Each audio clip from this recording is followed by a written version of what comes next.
Hello everyone, it's time for Good Week Israel, where we give you ILTV's latest positive highlights. So get ready to smile, because coming up, the first Israeli baby to be born in the United Arab Emirates.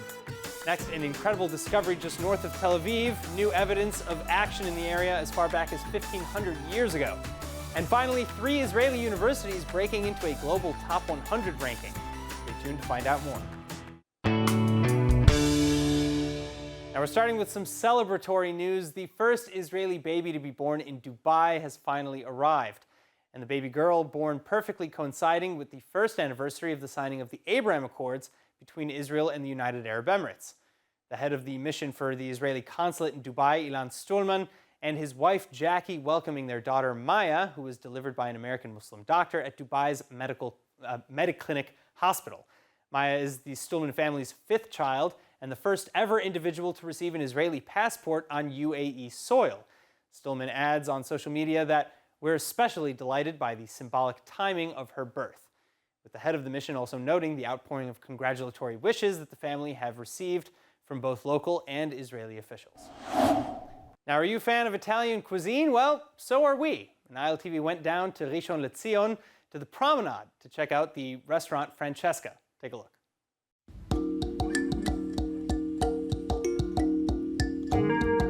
There's nothing like enjoying a relaxing day at the beach. And with 200 kilometers of coastline, Israel boasts some of the best beaches anywhere.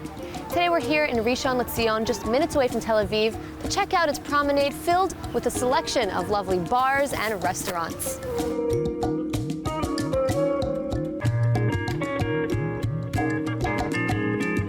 The city of Rishon LeZion is Israel's 4th largest city. And since it's located on the Mediterranean coastline, it features the best of both worlds, with both sunny beaches and a bustling metropolitan area. Its promenade is visited year-round by locals and tourists alike from many places, both near and far. It's very lively, there is all the time people. We have a lot of good restaurants here and good places.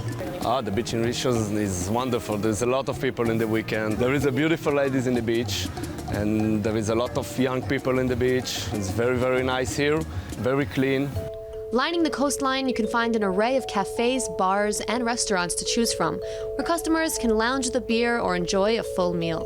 We have 3 restaurants on the promenade on the beach of Rishon LeZion. One of them is Francesca. It's Italian food. She almost 18 years. The other one is Pepe. It's a seafood and fish restaurant. She is 8 years old. And the third one is a bar. The name is Mila. It's for younger people. According to Avishai, if you would have came to this beach just 18 years ago when he opened up the restaurant, you would find nothing but sand. But over the years, this beach has become more vibrant and energetic as word spreads and drew in more and more visitors. Every year we change and grow up, and the last year we become like the big cities in Israel, like Tel Aviv or something like this.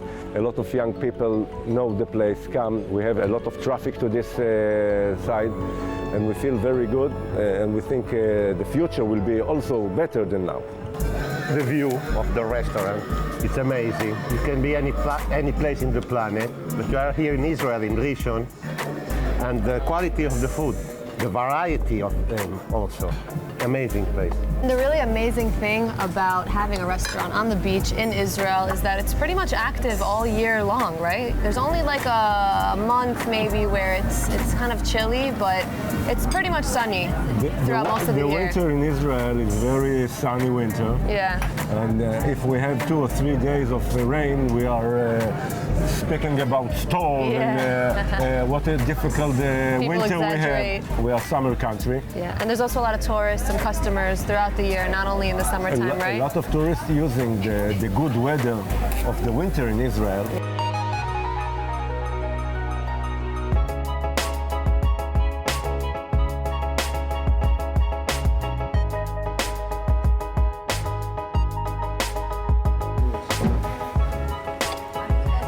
This pasta has so much flavor. You can taste that it's so fresh. So absolutely delicious.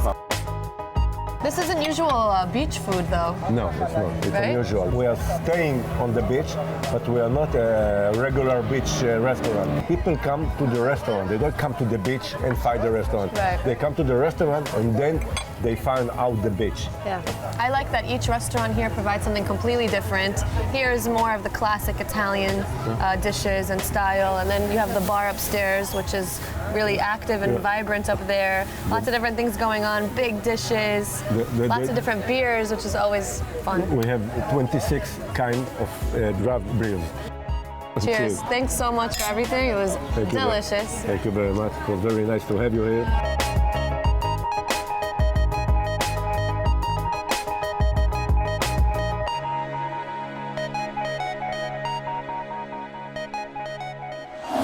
Speaking of food, Danielle from kosher.com is back, and she's teaching us how to make healthy spinach artichoke chicken turkey burgers. Her spinach and artichoke dip is out of this world. Check it out. Hello everyone, it's Danielle back again on kosher.com with another really delicious dinner recipe. Today we're going a little bit more on the healthy side. We're making one of my kids' favorite dinners actually. It's spinach artichoke chicken turkey burgers, and we're gonna serve them up two ways. One with a lettuce wrap and one with a whole wheat wrap. So depending on what kind of healthiness you're looking for, there's something for everyone. So let's get started. First things first, we're gonna start with the aioli, and that's gonna help moisten the wrap or the lettuce, whatever you're using, and just bring another element of yummy flavor. So here we go. This is really easy. We're gonna go in with oil, a whole egg, just carefully drop that baby in there, some Dijon mustard,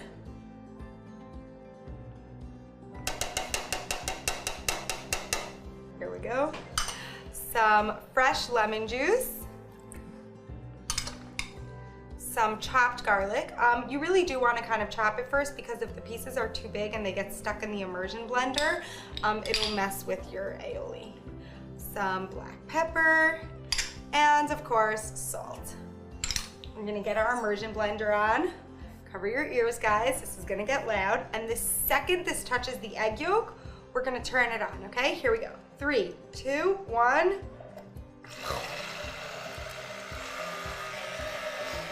That's it. We're not moving it at all. Just leave it on the bottom until the entire bottom has become emulsified. Okay, once your mixture is nice and thick, look at that. Look at that. Do you see how nice that looks? There's nothing like fresh mayonnaise. It's just the best thing in the world. We're gonna get this into the fridge to cool down, let all the flavors come together, and now we're gonna make our turkey burgers. So here we go, we have everything we need, and these turkey burgers are actually really fun because they're kind of a take on a spinach artichoke dip. I don't know how it occurred to me to take those two things and mash them up, but I am so happy that that happened because it just adds so much necessary moisture to the mixture, and it's so flavorful and so delicious. All right, so first things first, we have our sauteed onions. Now, you can saute them by yourself, or if you're really tired and it's been a long day, like it's been for me, you can just go pick these up in a supermarket. They're geffen sauteed onions. They're actually really good. When they're defrosted, they look like this. And one package is actually 3 whole onions. So that's amazing. So I'm just gonna take my balsamic vinegar and garlic as if I would have baked these onions myself. And I'm just gonna mix it right in. Now I'm gonna start adding everything to my ground turkey and my ground chicken. I personally like the mixture of the turkey and chicken. I like that combination, but you can go with all chicken, all turkey, dark meat, white meat, whatever you think that your family likes the best. Artichokes. These are frozen artichokes. I prefer them to the canned ones because they're less tinny and less spiky. If you've ever eaten canned artichokes, you know what I mean by spiky. Our spinach. Dijon mustard for tanginess. There we go, our spices, pepper, and salt. There we go. Got everything in one bowl. Sorry, gonna put on gloves. I love you all out there so much, but there's not enough money in the world to make me touch ground chicken and ground meat when it's raw ground turkey. All right, here we go. Time to mix. This is not like beef, so you don't have to be worried about overworking the mixture. You want to really get everything really, really nicely incorporated. Once your mixture is all really well combined and you see those little green specks and the artichoke chunks all mixed throughout, we're just gonna grab a handful, form it into a patty, just like that. Put it down, that's it. And just keep going until it's all done. They're actually really easy to shape because it's just ground chicken and turkey. All right, now we're gonna get grilling. You just wanna preheat your grill pan over medium-high heat till it gets pretty hot. We're gonna go in with a little bit of canola oil so that nothing sticks. Put another glove on. And we're gonna get our burgers on the nice hot pan. Here we go. Yes, that's exactly what you wanna hear. Get another one on there. Don't move them, don't flip them. Let it really cook on one side and then we're gonna flip them. The worst thing that we can do right now would be to keep flipping. Just let them do their thing. When they're nice and golden brown and cooked all the way through, we just want to get them off the pan and then just continue cooking them until you're all done with all your mixture. Now the fun can start, guys. Time to assemble and eat. Okay, so I'm gonna start with a whole wheat wrap. You're gonna take a little bit of mayo. I like to use the back of a spoon because it makes it really easy to smear. There we go, a good amount. Now we're gonna grab one of our burgers. For the whole wheat wrap, I like to just cut them in half so that they take up more space.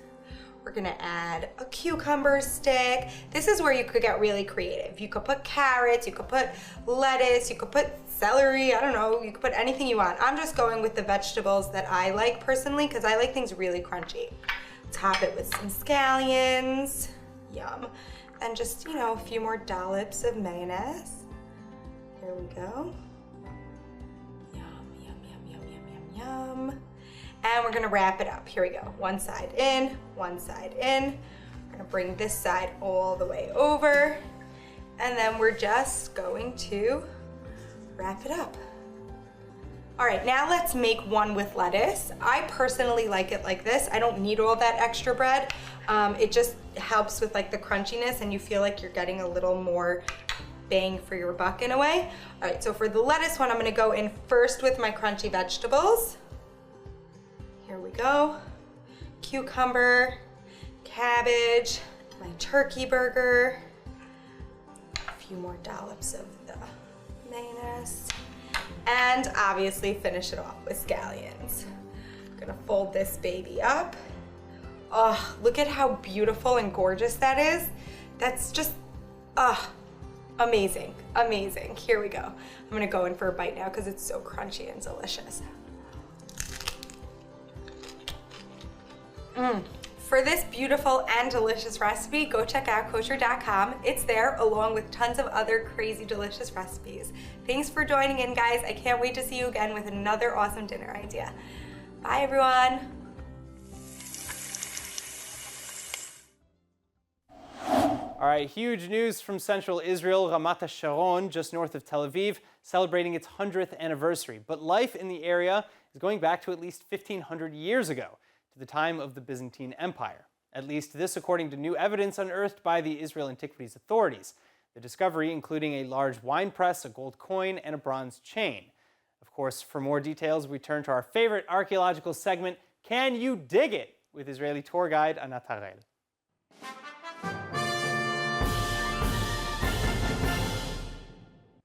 Anat, welcome back. This thing happens a lot in Israel, doesn't it? Yes. Hi, Aaron. Great to see you again. Yes, it happens all the time. People start building things and construction all over Israel, and they have to invite the Israel Antiquities Authority to check out the place just to make sure that there's nothing there. And most of the time they find archaeological remains all over the place. Yes. How often does that, severely delay building plans?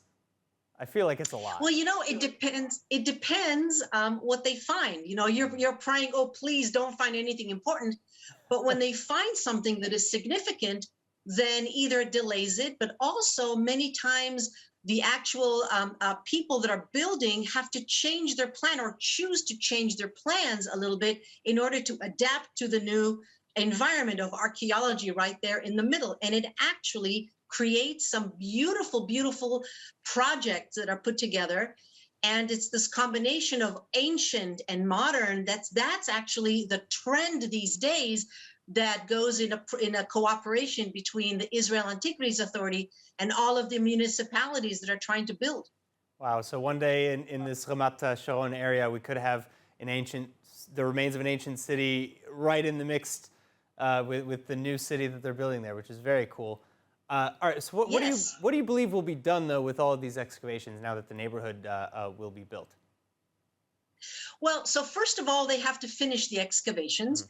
And then I am sure that the people building the neighborhood will have to adapt and maybe create an archaeological park with beautiful lawns and pathways and archaeological finds placed all over the place, or even a visitor center to say, like a little museum in the middle of the neighborhood, or whatever they want to build. The Israel Antiquities Authority is very happy to collaborate with the different villages and cities that are trying to connect the local today's community with the ancient past. And so there's many different examples of different projects that enhance the both. So I guess let's talk a little bit now about what the discovery itself was. We have a wine press, we have gold coins with Greek and or Arabic on it.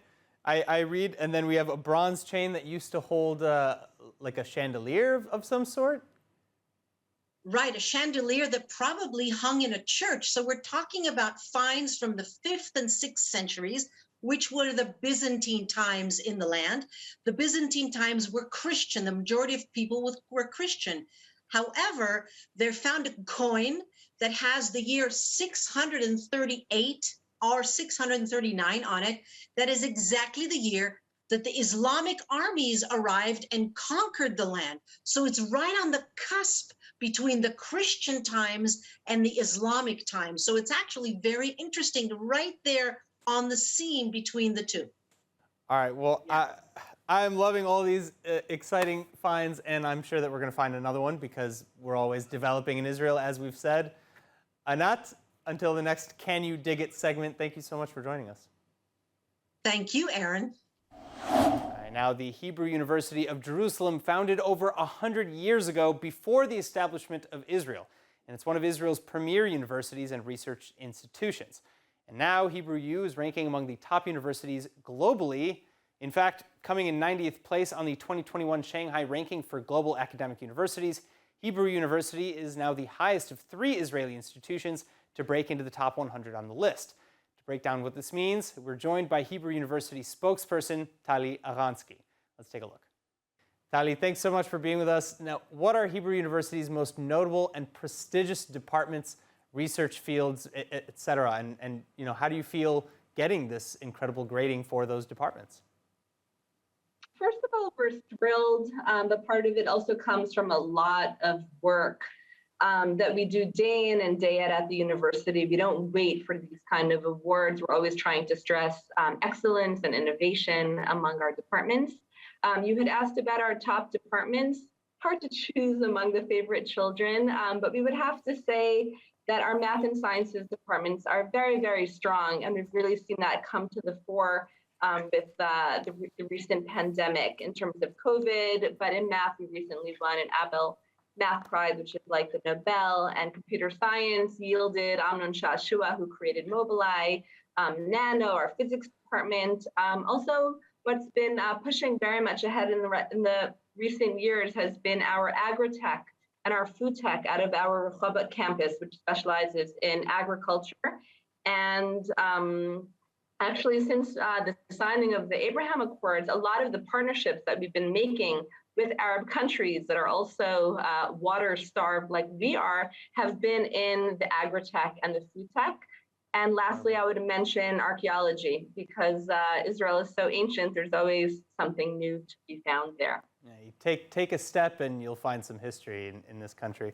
Right. So I want to ask, though, according to the Shanghai listing, there are a couple of departments that still did very commendably, top 500 ranked in the world.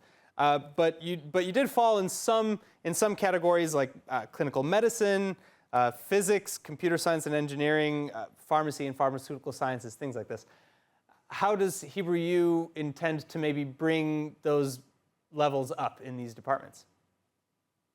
We have an eye on these indexes, but we're also looking at other things. A few other key indicators for us are the Israel Science Foundation grants, which is a number of grants that we get to do the research that we do, to get the latest lab equipment and the top students. That's something that we're also leading in. And also our student satisfaction. It's always going to be a balance between getting the top-notch researchers, but also making sure that our undergraduate, graduate, and postgraduate students are also feeling that they have a stake at the university. So we're paying attention to all of it and trying to move ahead in all the parameters. All right, my final question, this is the university's best ranking on the list since 2016. Do you think that there's a particular reason, I know you mentioned the Abraham Accords a minute ago, do you think that there's a particular reason why the ranking in 2021 is so much better than it's been?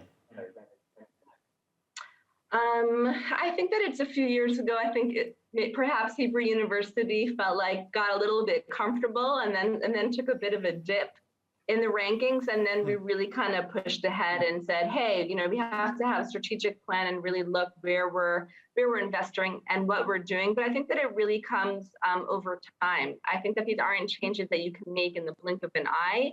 It comes with ongoing investment and really pushing for excellence. And for us, it's also important to be part of the larger global community. The reason why this international ranking is important for us is because it opens up the doors. International students say, hey, I'm not gonna lose anything by coming to Hebrew University. If anything, I'm gonna gain. So I do want to make that partnership. And same thing on the university level, where we really push to have exchanges with faculty, with staff, and being in the international ranking really allows us to have those kind of conversations at the international level and not just be, within the Middle East region university, not just to be a shining star in our own little galaxy, but something a little bit more international. All right, well, Tali, congratulations on the ranking, and thank you so much for joining us. All right, that's all for today's Good Week Israel. I hope that we've helped you start your week off with a smile. I'm Aaron Forrest.